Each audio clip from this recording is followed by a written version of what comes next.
right, cool. So first question is, you connected through Parlay through Detroit. It's become a creative hub for artists, for athletes and entrepreneurs. How does it feel in your first time being in the space? Honestly, I've been knowing Detroit way before he got with, Parlay Detroit. And, he's like an entrepreneur. He's always found ways to make moves and help the community. I was Ben Post that came here. I actually helped promote him when he was first having a grand opening. I just wasn't able to make it in town. But, it was a great experience being here. It's a very nice place. It's very laid back, very comfortable. I'm kind of mad I'm not doing my after party here. You actually are doing an after party here. We just confirmed it. Yeah, we just confirmed it. With who? We just confirmed it. We just confirmed it. With who? With me. No, because I haven't set up at Shadow Gallery already, but that was just this morning. We just got it set up through, but Pap did it, but I don't mind. I don't mind calling him back and be like, yo, we can, because this is more of my vibe. It got food in here. I know you'll stay open later for me. It's a very nice one. We can do both. It seemed like everybody was sexy here tonight, even the women. I'm like, dang, everybody, it's the vibe that's in here gives that grown and sexy for everybody. Sure. So that's confirmed. You want to go next 2 questions? Yeah, let me go. So real quick, I think when me, Claressa, we first met, we kind of locked in because we were both athletes and we both were operating at the highest level, and her more than me, more so, right? But just before your fight, what is your mental preparation before a fight? Man, it's so much. I really lock in mentally. I try to make sure that I'm happy, and that's the main thing.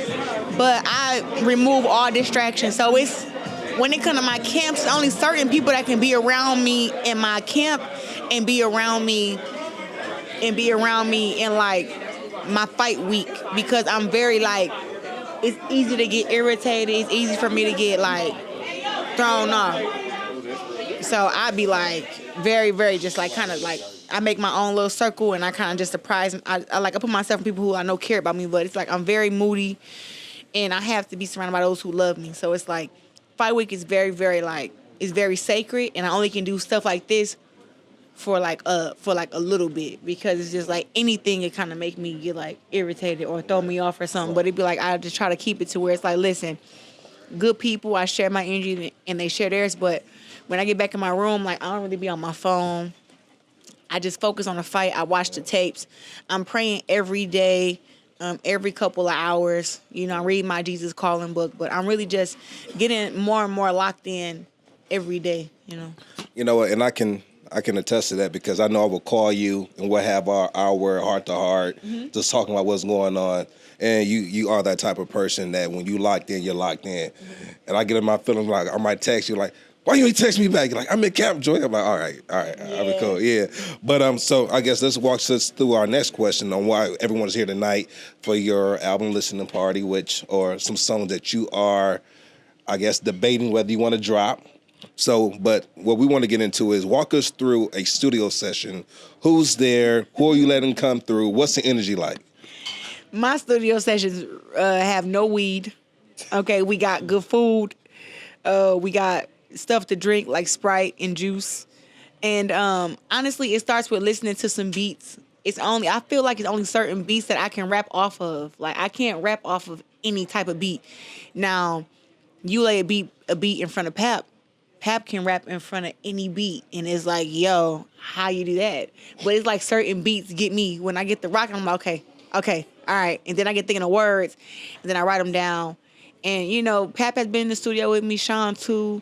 My best friends have been in there with me. I didn't even do the song today where freaking Beatty was ad-libbing for me. I did the one with Nene when she was ad-libbing, but it's just my close people. I don't ever have an entourage. It's me and 5 other people. And I just kind of go in there listening to beats. We pick a beat, and then we just start writing. We start writing. We go off each other energy, and then we go in the booth. Now, when I go in the booth, I put my chains on, and I put my glasses on, put my buff. Get in the character. Yep. It's so weird. It's like I can't rap without having my buffs on. So when I put them buffs on, it'd be oh shit, the rest of the GWOAT is here. And I just go. And honestly, I feel I have to do so many takes. Like what the music y'all heard tonight, it may have sounded. Some of them was like a good 1-2 takes, but some of them was like 30 takes, 40 takes, because I kept doing it. I'm like, I don't like how I sound. I sound too soft. I sound too hard. I sound too raspy. Oh, today my voice is stripped. Let's come back tomorrow. You know, like it was like it actually took a lot just for those 9 songs. And some songs that y'all heard, I literally had in my phone since last year, and I've been debating on letting people hear them and dropping them. But I just be so nervous, like, I'm not doing that. All right, so after today, how do you feel after that now? Oh man, I feel like I should drop my music, and I'm more confident now. I just still have to. I guess I just have to do it now. But everybody tonight loved the music. I was so surprised that we got so many 10s because it's songs of mine that I don't like that much. Like I think that's like, oh, that's an 8, that's a 7. And then they got somewhere I'm like, them is bangers. Yeah. Them is platinums, right? And so it was like, I know the one that I thought was like platinums. And it was like, everybody was like, yo. Even the one that I thought was like a 7, people like, no, that's a 10. Right. So I didn't know that. I was not expecting that today. I was expecting to get my feelings hurt a little bit today. You know, you get a 5, you get a 4. Oh, that one's a 10. That was the only good one. I was expecting that today. I'm not gonna lie. I'll tell you this. The only song I was surprised about was the one you were singing. I was surprised. Was y'all surprised about that?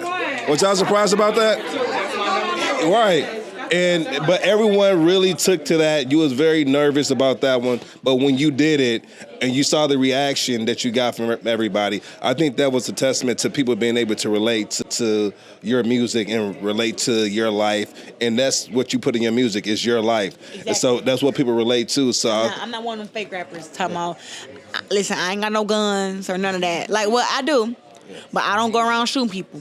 I don't do that. You know, like, I got nice cars, I got me some chains, I got a house, I got money and stuff like that.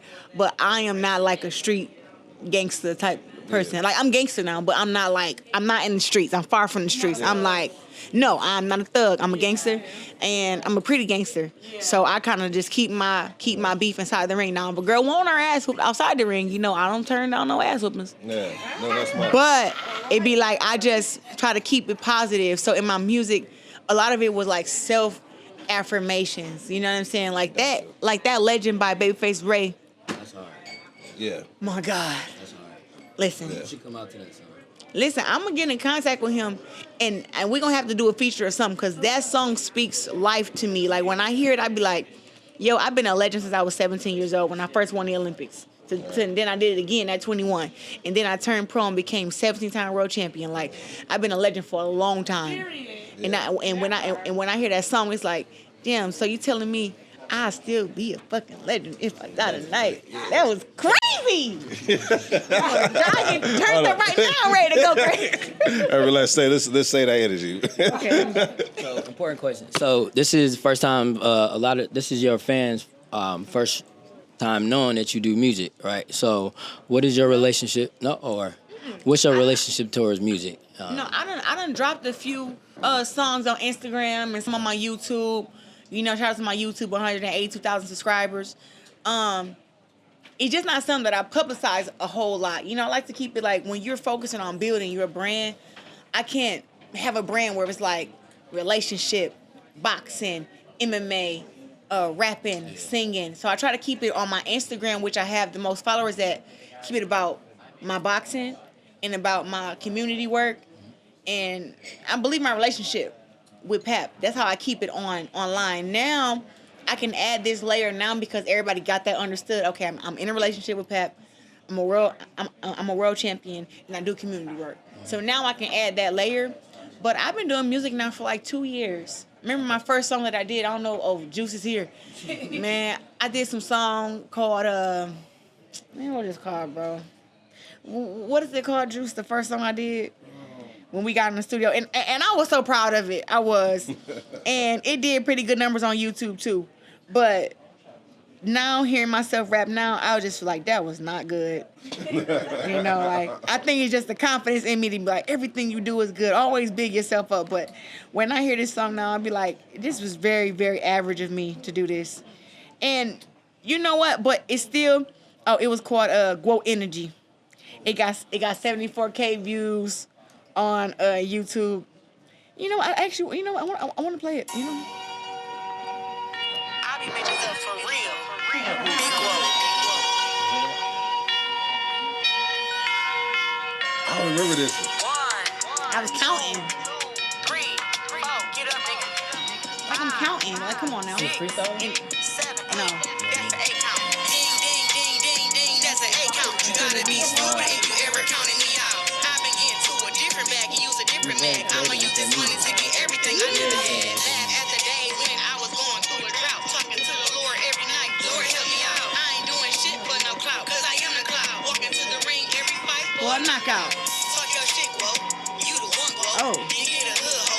That racks the riches, ho. I knew I was gonna be rich. I'm the baddest bitch. You boxing with my niche. The best up in this shit. I'm all over the world. Whooping ass. You think I'm fighting the world? You smoking crack. I got a family to feed. Get the bag. I do remember You ain't this. talking about money. Get the fuck back. It wasn't bad. It wasn't bad, but it's not like how the stuff is now. Yeah, you better now. I mean, you evolving. So everybody knows. You know what, Juice? What's up? We might have to drive. Let's do it. Tell us who Juice is. Tell us who Juice is. Huh? You mentioned Juice name a lot. Tell us who Juice is. Juice Beats is my producer. Any beat that I want, any beat that I need, I hit him up. If I want a beat, you know, remade or one that's similar to another one, I hit him up like, hey, freak this beat up, you know, make it different, but make it to where he knows it's only, well, right now it's certain beats that I know I can rap on. Okay. So when I hear those beats, I'm like, okay, I can rap on that. Shout so out to Instagram. It's where you can find that. yeah, it's the thing. I think it's Juice Beats, but Juice with an S. Okay. Yep. Right? So JUISE. Is it underscore beats or No, beats? just JUISEBEATZ. Yeah, Beats. BEATZ. Yeah, Juice Beats, man. I'm telling you, he one of the coldest producers ever. Like, he makes many of my rap beats. And when I get the rap and I send it to him, and he let me know if it's garbage or if it's good. So I got one more question. So everybody knows that you're from Flint. Describe and let's talk to us about what's your relationship to Detroit. well, one, y'all know that Flint is only right down the street from Detroit. So from a very young age, Detroit has adopted me a long time ago. Mm-hmm. Today you see me on stage with Tony Harrison. He's from Detroit. He's from the heart of Detroit. And I was around him when I was a kid at the age of 11 and 12 when he was fighting amateur.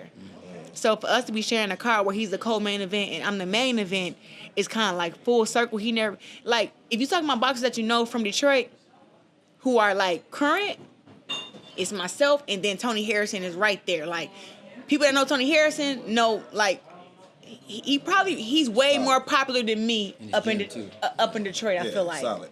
He's a very, very solid guy. He's Totally a solid guy. yeah, he's a great person, and he's always opened up his arms to me. So with that being said, I do community work everywhere. Like, my community work just doesn't go to one city. I'm doing community work in Flint, in Detroit, in Ben Harbor. And also in I just did one up in Atlanta where I hosted my summer camp for the kids. I think it was called was it Copperton Atlanta? Okay. I have to look it up, but I was just there. They just made a whole day after me. So I do community work all over. So it's not anywhere that I go and I live, they always adopt me as one of their own, you know, because I do a bunch of community work. So me and my relationship with Detroit is we're not that far apart and we're very similar. You know, I think Flint is, I don't know which place is rougher, Flint or Detroit, but I feel like Flint is just smaller, so it feels like everything is just like magnified. Mm-hmm. But Detroit and Flint got some of the realest people that I've ever met in my life. In Ben Harbor. In HP. But you play for Detroit Lions, so you know. Yeah. For sure, 100%. So tell us about some of your other ventures outside of music, boxing. What else you got going on? Music, What do you want to talk about? boxing. Honestly, just my community work. And just building my brand, and be honest, that's really all I focus on every day, and just getting a close relationship with God, I think that people don't know how important that is. You said you're a model too? You doing some modeling? Modeling, no, I haven't gotten to that yet. People want me to, but I think my butt too big for that. Ain't that like for like skinny girls? Ain't no such thing. I mean, I look in shape now, but when I get out of camp, I kind of gain a little weight and I get kind of fluffy. So I don't want to be no model wearing no clothes, to be honest. But if the opportunity came and they came with that bag, or what did Layla say? If the money's right, I'm there every night. Ain't that what she said? Something like that. And so it's funny that we talk about that because I think when me and we have our heart to hearts, we talk about investing and things like that. And you told me some of the things that you want to invest in and get into. Well, we won't get into that right now, but let's move on. I think we only have about 2 more questions left. Mm-hmm. Was there ever a moment early on in your career or in your music career where you felt like, no, I shouldn't do this, where you felt like, nah, I shouldn't? Well, since I started boxing, I feel like everyone has tried to make me not box. And I feel like that is the devil's work because boxing chose me, and then God let me know that that was where I was supposed to go for my journey. But it seemed like people tried to discourage me all the time, but they wanted to discourage me because of this. Now I'm ranked number 1 in the world being a female boxer. You are. And they even rank me with the men's pound list. And I make a lot of money in boxing. I make millions. I feed my family. I do all these great things. And the devil was trying to block that. So he kept trying to have everybody, who would listen, try to make me not box. And I just never listened. I continued to box, after I got beat up in sparring, the black eyes, the busted lips. And trust me, I busted some nose and I blacked some eyes and I broke some ribs. But me being a woman, it was a bit harder on me sometimes. And I never listened to nobody telling me to quit. Then, going to the Olympics, we all see the Rocky movie where, Drago killed Apollo.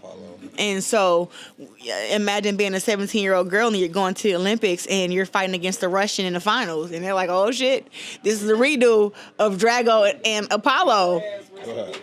And, for me to come out on top at the age of 17 and beat the Russian and win an Olympic gold medal was very, very special. And then I went and did it again. So it's like people will try to, when you know that you're going to be great at something, people will try to detour you all the time and throw you off and make you do different things. You have to really lock in and stay strong and not get distracted to really get to where you're going. So now we're here and I'm fighting on Saturday. And we got 15,000 people about to be in the building for a little black girl from Flint, and A little black girl from Flint, which is a great segue into the next question. So who believed in you first before the world, and how did that impact your grind? Jason Crutchfield believed in me first. That's my first coach from Burston Fieldhouse in Flint. I remember at the age of 14, we found out that women will be allowed to go to the Olympics in 2016. We didn't know if I was old enough because I would only be 16 at the time when everything started.